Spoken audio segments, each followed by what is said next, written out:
If Caesar does not die, Caesarion becomes the next king of Egypt. Cleopatra is not credited with being a diplomatic. Instead, she's famous for being promiscuous. The Prime Minister of Finland, every time she's wearing some skimpy clothes or she's out with friends, she's making the headlines, she's the front page, you know. Imagine how crazy the old people in Finland were when they were looking at pictures in a bikini.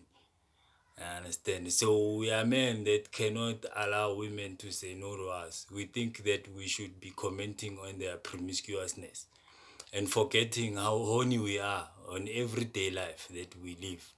So we are quick to pass judgment. We think we know. We think we know best. Allow a woman to say no to you.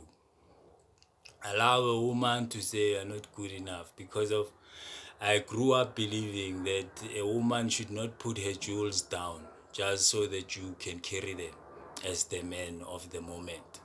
You know, go get your man, ladies. Go get the man with big enough hands to carry you and all of your jewels whenever you need him to. I understand. Love yourselves enough. And same applies to guys. Don't beg a woman to take you seriously. I understand. I'm going on 2 years single. I've done 4 years.